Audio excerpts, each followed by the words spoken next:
Très bien. Donc l'objectif de ma présentation, donc merci beaucoup pour l'invitation. Merci à Ariane d'avoir bien voulu intervertir.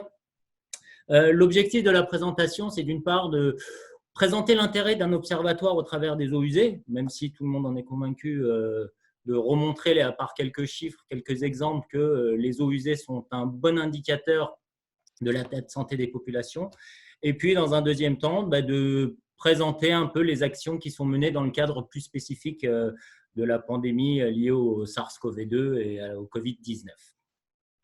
Avant ça, rapidement, le SIAP en quelques chiffres, pour ceux qui ne le savent pas, et pour dire que le SIAP, comme d'autres systèmes d'assainissement urbain, permet d'être utilisé comme un observatoire.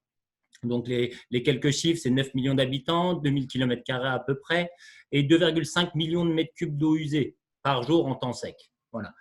Et ces différents eaux usées sont en transit au travers de 400 km de réseau d'émissaires pour atteindre 6 usines d'épuration. Le cas spécifique du SIAP, c'est que on bénéficie de différents types de bassins versants. Au centre, vous avez, parmi les 2000 km², au centre, vous avez concentré sur 10% de la surface, quasiment un tiers de la population. Voilà. Et autour de cette zone qu'on appelle la zone de Clichy, qui est la zone centrale qui récolte principalement les eaux de la ville de Paris, vous avez d'autres bassins versants avec des typologies légèrement différentes ou en tout cas avec des systèmes, des mix de systèmes séparatifs unitaires. Tout ça pour dire que rien qu'au SIAP, il y a possibilité d'avoir différentes typologies de bassins versants et d'où l'intérêt d'avoir cet observatoire central parisien. L'autre idée qui nous a fait prendre conscience de l'intérêt de l'observatoire, c'est si on regarde les effluents collectés, les volumes d'effluents collectés. Ici, sur la courbe, vous avez en marron la quantité d'eau usée qui sont collectées et qui vont transiter au travers des réseaux vers des stations d'épuration, la part épurée étant présentée en bleu. Et on voit qu'au fur et à mesure des années, de 1875 à 2015, la part d'épandage d'eau brute directe a logiquement diminué, mais surtout que la majorité des eaux usées transitent par un réseau d'assainissement. Donc, ça reflète bien l'activité de la ville.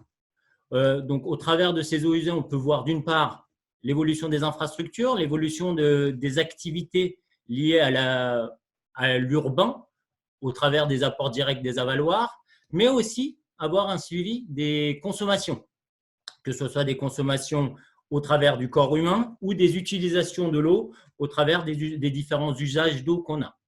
Donc, je vais vous brosser 2 ou 3 exemples de situations qui se reflètent directement dans les eaux usées. Tout d'abord, si on regarde les paramètres globaux, l'azote et le phosphore, les paramètres généraux de suivi de l'assainissement après la matière organique. Si on regarde le graphique en haut à gauche, on peut voir que les consommations d'azote, au sens de protéines animales, au sens d'engrais, ont augmenté entre 1950 et 2000 d'un facteur 2 et d'un facteur 3, s'agissant de la consommation de viande et de la consommation d'engrais azotés. Si on ramène ça à l'équivalent habitant, c'est le graphique en bas à gauche. Je mets mon… Voilà, ici.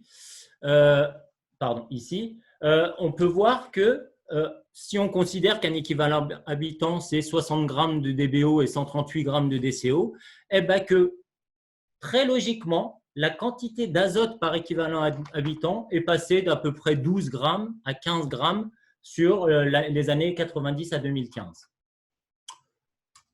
Sur le même principe, mais s'agissant du phosphore, cette fois-ci, suite aux différentes législations qui ont permis d'enlever le phosphore dans les usages, principalement des produits de nettoyage et des lessives, aux différentes dates clés que sont 2007, 2012 et 2015, on peut voir que sur le même principe, l'équivalent habitant du phosphore, qui était de l'ordre de 2,5 au début des années 90, est descendu en deçà de 2 pour les années 2015. Voilà déjà un lien très direct entre les modes de consommation humaine et l'utilisation de l'eau et le potentiel des eaux usées en termes d'observatoire. L'autre exemple, c'est sur les produits d'hygiène corporelle. Si on refait l'histoire, on a utilisé pendant 80 années les parabènes comme produits antimicrobiens utilisés dans les cosmétiques et les médicaments. Jusqu'en 2004, où il y a eu une prise de conscience, une montée des inquiétudes vis-à-vis de l'utilisation de ce produit par rapport à d'autres, qui a montré une grande inquiétude. Là, vous avez une statistique de 140 Parisiens qui ont été interrogés sur quelles étaient leurs craintes vis-à-vis de ce produit et quels étaient pour eux les risques associés. Donc, vous voyez, cancer, allergie, réaction cutanée. Ça, c'était la perception, sachant qu'en parallèle, il y a des études qui ont montré qu'il existait un lien probable entre l'utilisation de ce produit et les cancers. Ce qui fait qu'entre 2004 et 2006, il y a une prise de conscience et dès 2006, il y a eu le mouvement de sans parabènes qui a commencé. Si on regarde maintenant en termes de chiffres, sur le graphique de gauche, vous avez l'usage du parabène dans les ventes de produits cosmétiques sur les années 2006 à 2015, donc très rapide finalement, puisqu'on a une diminution d'un facteur quasiment 5 en 10 ans de l'utilisation de ces différents produits. Et à droite, les travaux réalisés au sein du laboratoire Eau, Environnement et Systèmes Urbains, le LESU, et les travaux pilotés principalement par Régis Moiron et d'autres, au travers du projet Cosmeto, ont permis de suivre les concentrations de ces mêmes parabènes dans les eaux usées entre 2010 et 2016. Et là, on voit également la très logique diminution des mêmes facteurs, quasiment de 2 à 4, pour les différents parabènes utilisés dans les eaux usées. Autre exemple, les usages récréatifs. Ici, vous avez sur la gauche le suivi que nous faisons avec l'Université de Paris-Saclay, le professeur Yves Lévy, sur les drogues. Ici, les quelques drogues, la cocaïne et son métabolite, l'ecstasy et le cannabis, de 2013 à 2019, où on voit dans le cadre de la cocaïne une augmentation croissante. Alors, on n'a pas fait d'études poussées, en tout cas à notre niveau, pour savoir pour quelles raisons. Donc ça, c'est la première approche long terme. Mais on peut voir que l'observatoire peut aussi être très fin. Parce que si on représente, dans le cas de la cocaïne, sur le graphique de droite, un suivi à l'échelle de la semaine, sur les différentes années que nous avons suivies, on peut très nettement voir l'effet week-end et le fait que cette drogue-là est principalement consommée les samedis, dimanches, ou en tout cas les vendredis, samedis, avec le temps de réponse des eaux usées. Donc, tout ça pour dire que l'observatoire, les eaux usées peuvent servir à longue échelle, mais ont une capacité à être très précise également à l'échelle de la journée, voire de la semaine, voire de la journée. Il y a les eaux usées, mais pas que. Il y a aussi les boues.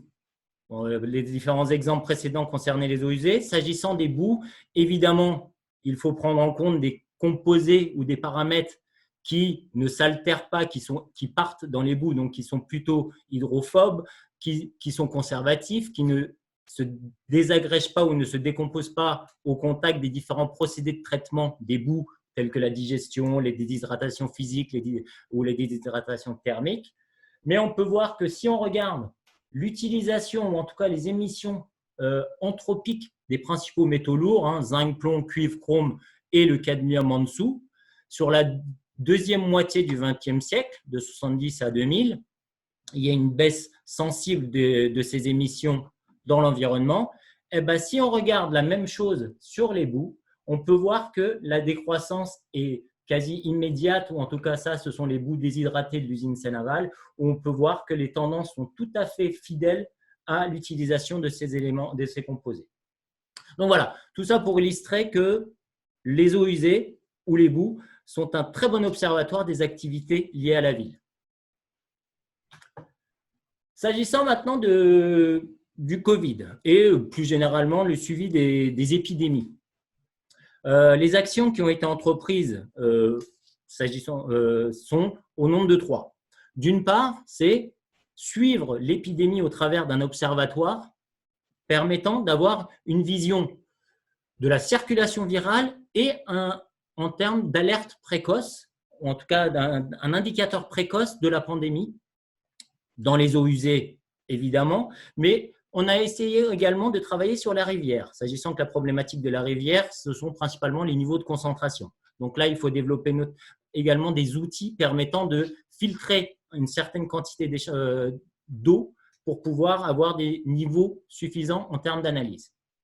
Le deuxième axe du projet porte sur le devenir de ce virus au travers des filières de traitement des eaux usées, que ce soit les filières de traitement des eaux ou les filières de traitement des boues.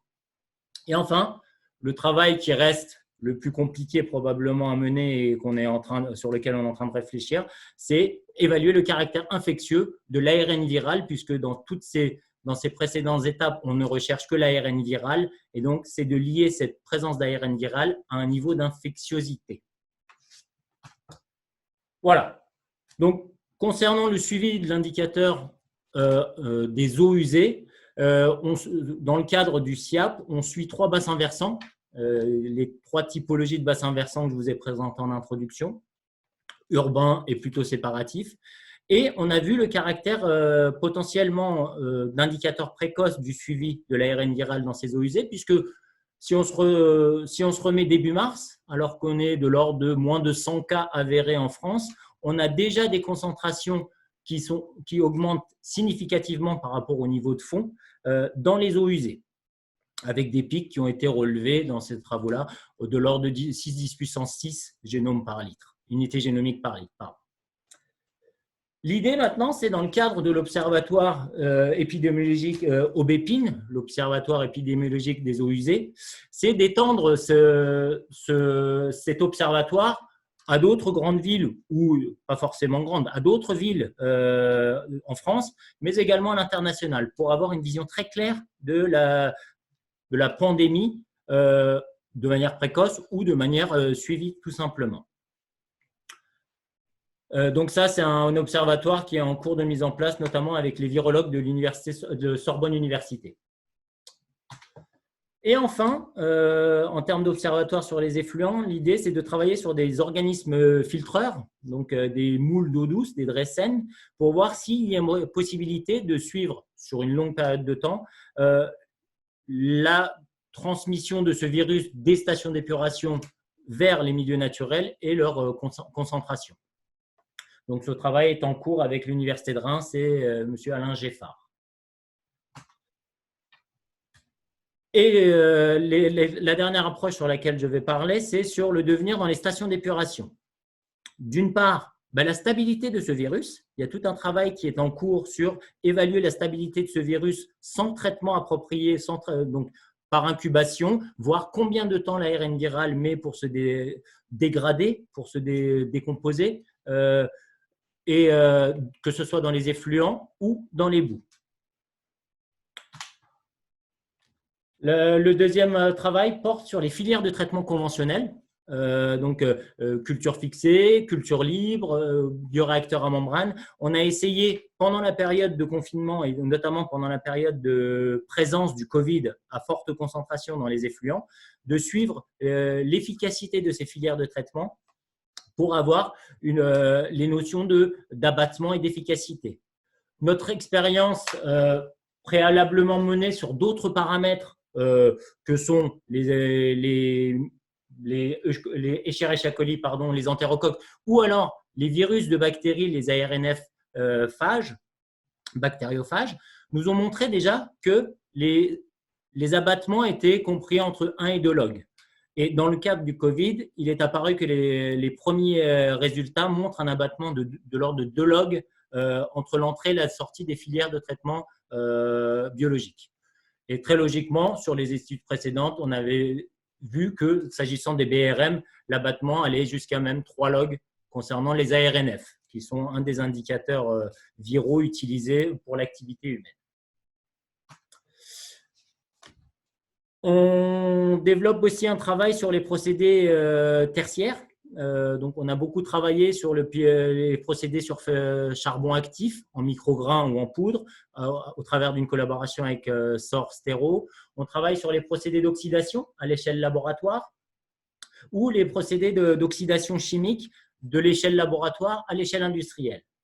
Dans le cadre de ces essais-là, on n'a pas encore les essais les résultats liés au Covid, mais on a beaucoup travaillé sur les autres paramètres, qui sont également les paramètres reuse, vous l'aurez bien compris, pour lesquels on a des notions d'abattement, ou en tout cas les ordres de grandeur d'abattement, qui sont fortement liés aux doses d'oxydants injectés.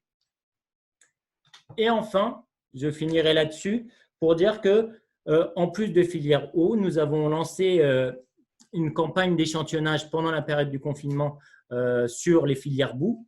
À l'échelle industrielle, donc en entrée-sortie des filières de traitement des boues, de digestion thermophile et mésophile, pour lesquelles nous avons fait des suivis glissés pour prendre en compte le temps de séjour, évidemment, dans les ouvrages.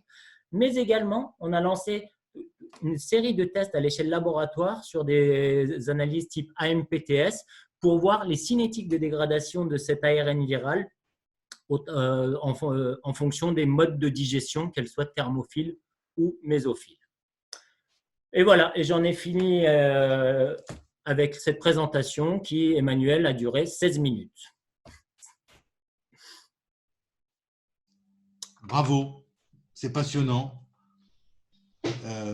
J'ai invité, alors voilà, Morgane pose une question. Mais Morgane, je n'ai pas compris la question. Quel résultat de ces essais? En fait, ma question, donc, je me vais prendre la parole.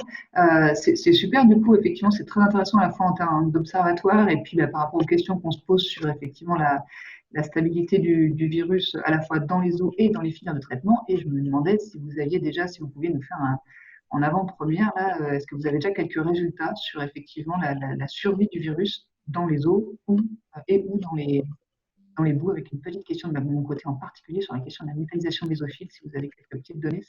Alors, bon, je tue le suspense malheureusement, pas exactement. Alors, déjà, on ne parle pas de viabilité du virus, on parle de présence d'ARN viral. Donc, clairement, parce que la question de l'infectiosité de cet ARN viral reste une question entière à laquelle il faut répondre, effectivement. Donc, les premiers résultats que nous avons, c'est principalement sur la file eau, ou sur lesquels les méthodes par RT-PCR existaient, ou en tout cas ne nécessitaient qu'une petite adaptation, et pour lesquels, ce que je vous disais, c'est qu'on a de l'ordre de 2 logs d'abattement entre l'entrée et sortie des filières de biofiltration.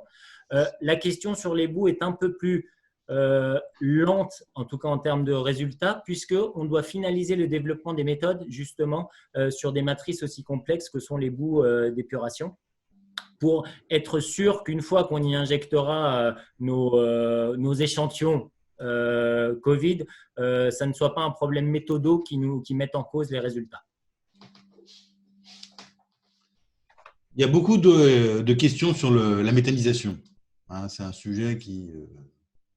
Parce qu'aujourd'hui, ce n'est pas une méthode. Non. Alors qu'à l'étranger, ça l'est. Je crois que c'est le Danemark, la méthanisation. Là, on n'a pas Hélène Fruto avec nous, mais il y a des pays qui reconnaissent la méthanisation comme un procédé hygiénisant. Ceci étant dit, la saisine de l'ANSES a défini la méthanisation thermophile comme hygiénisante. Ah, autant pour moi. C'est la mésophile qui pose question, sachant que l'ANSES a dit qu'elle n'était pas forcément hygiénisante.